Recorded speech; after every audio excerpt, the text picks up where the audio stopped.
The year is 1962, and the United States is embroiled in a global struggle for power known as the Cold War. On one side stands the US and its democratic allies, and on the other, the Soviet Union and its expanding network of communist states. Cuba has recently fallen to communism, replacing the military dictatorship there that was propped up by the United States. And acting more in its own interest rather than in an interest to promote democracy, the US has decided that this cannot stand. A communist ally of the Soviet Union simply cannot be allowed to remain so close to US shores, especially with the possibility of opening up military bases for use by Soviet forces, placing them less than 100 miles from the Florida coast. Hello and welcome to another episode of the Infographic Show. Today we're taking a look at a very desperate and terrifying proposal to overthrow the Cuban government with Operation Northwoods, secret U.S. false flag operations against Americans. The strategic picture is grim for the U.S. A communist Cuba with close ties to the Soviet Union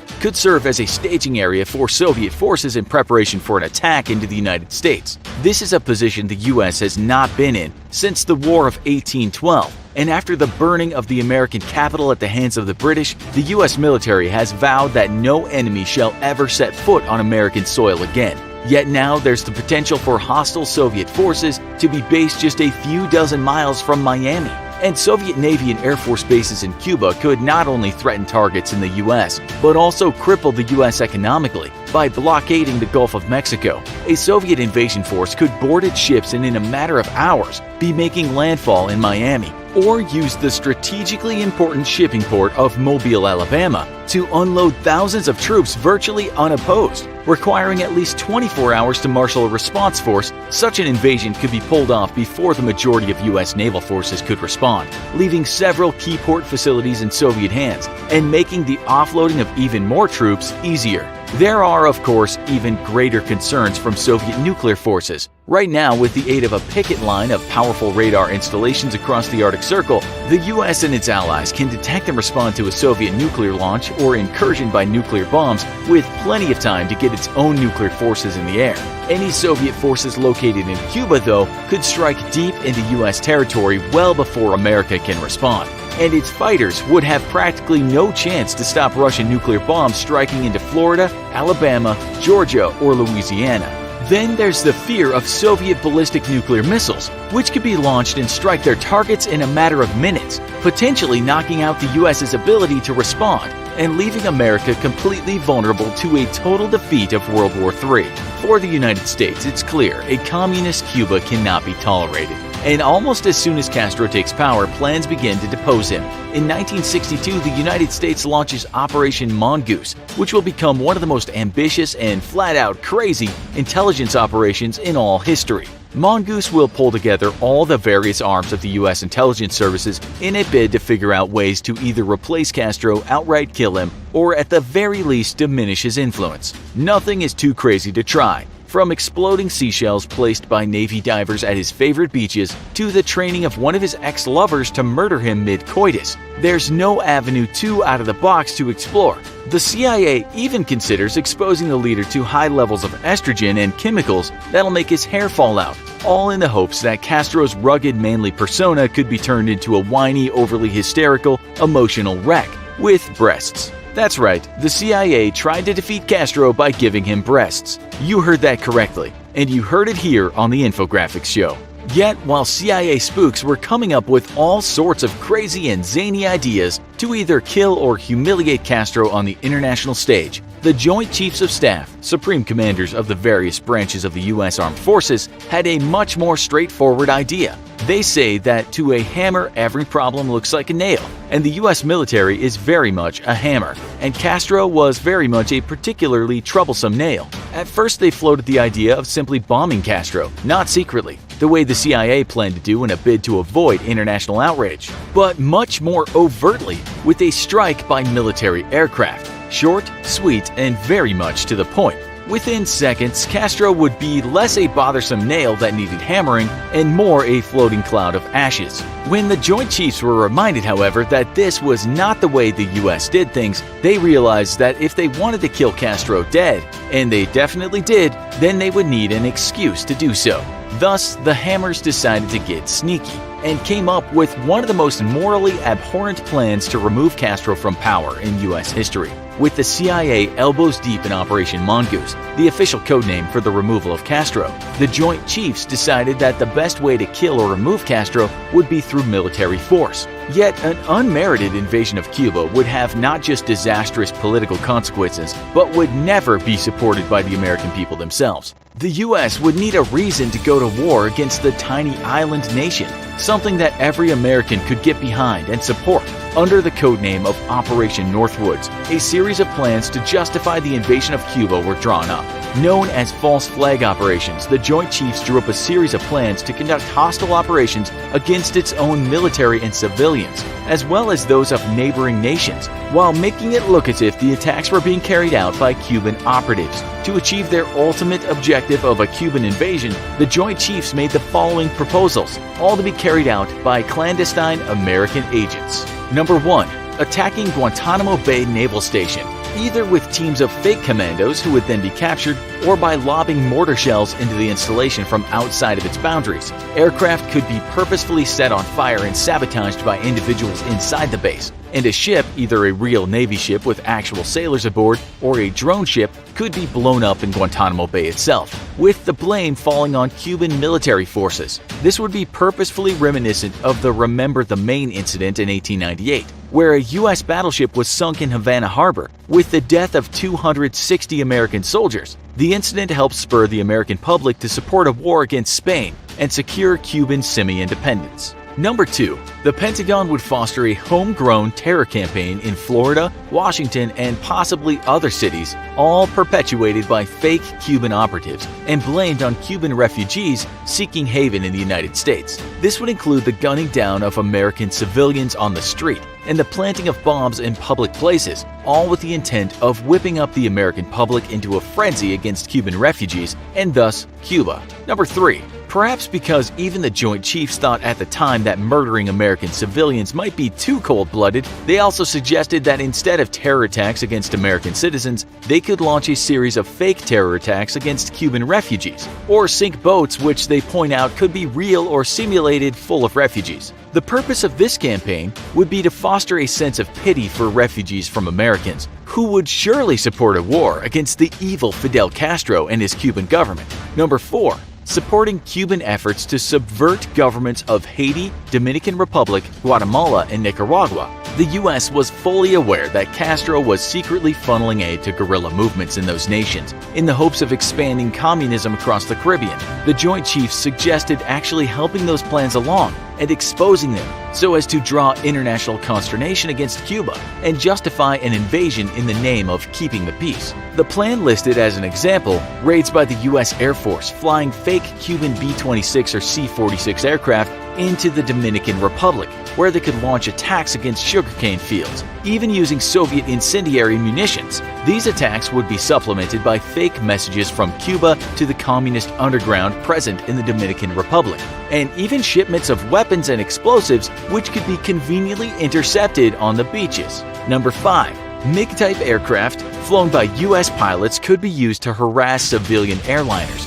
or attack surface shipping vessels. Military drone aircraft could be targeted and destroyed by these fake MiGs in order to add to the credibility of the Cuban threat. The plan acknowledges the difficulty in procuring a real MiG, but notes that a credible copy could be developed in just about 3 months. Number 6. Hijacking attempts against air and naval craft by fake Cuban operatives, which were of course designed to fail or succeed only temporarily.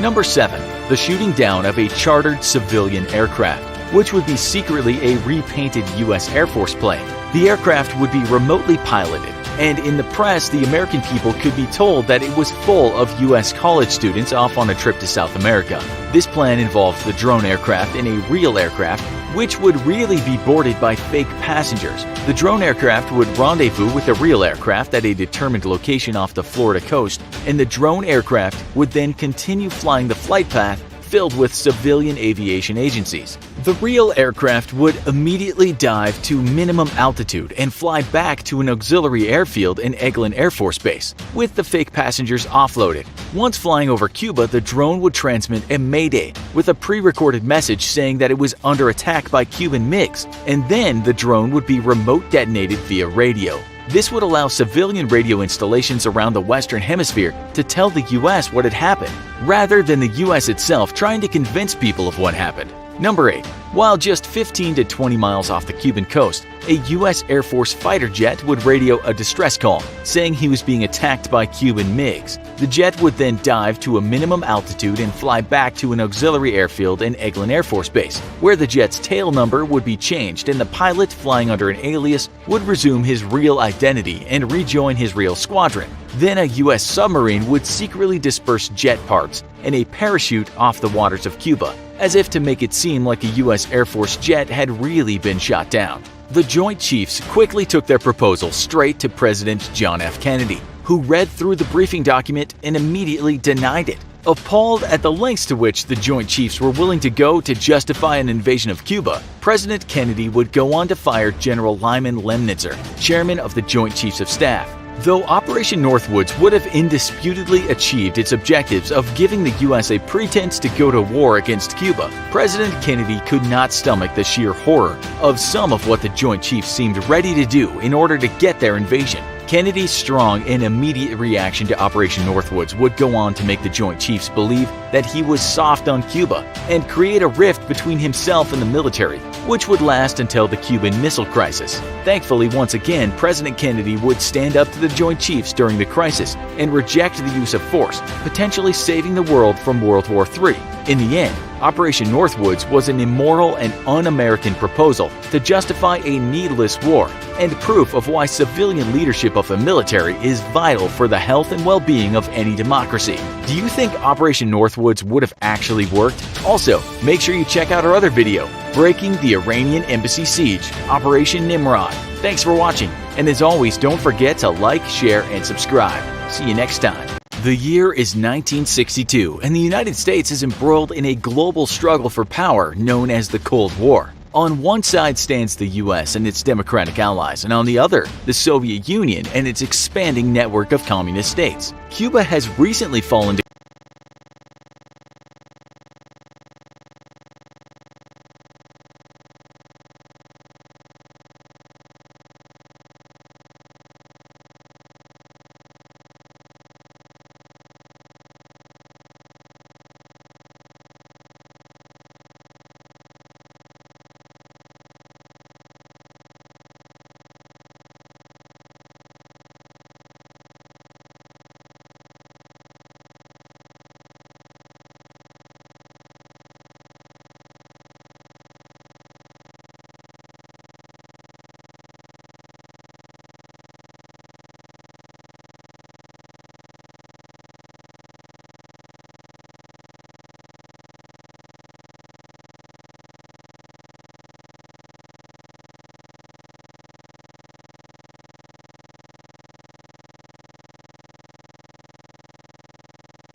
Мария, Дева чистая, Пресвятая Богородице, радуйся, невесто не невестная, Царице, Мати, Деву, круну все покрывающее, радуйся, невесто не невестная, превысшая небесных сил, нетворное сияние, радуйся, невесто не невестная, веков девичьих радости и ангелов превышая, радуйся, невесто не невестная, небес честная сила и свете паче всех свету, радуйся, невесто не невестная, честнейшая владычица всех небесных воинов, радуйся, невесто не невестная, всех праотцев надежду, пророков исполнение, радуйся, невесто не невестная, в подвизе ты помощи, кивоте Богослова, радуйся, невесто не невестная, и девам ликование, и матерям отраду, радуйся, невесто не невестная, целомудрия наставнице, душ наших очищение, радуйся, невесто не невестная, покровившие облака и страждущих пристанище, радуйся, невесто не невестная, немощных покровы заступницы, надежду ненадежных, радуйся, невесто не невестная, Мария, Матерь Христа,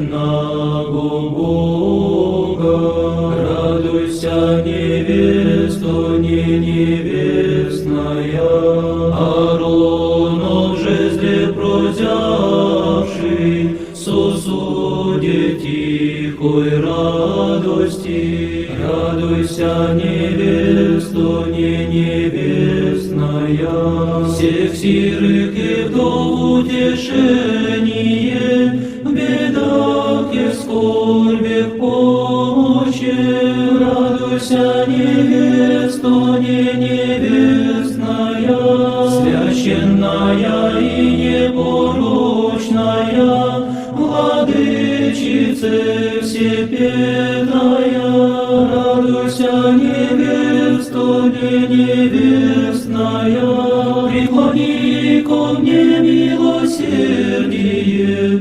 божественного Сына, радуйся, невесто не невестная, ходатайце спасения, преподая взываю ти, радуйся, невесто не невестная.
to me.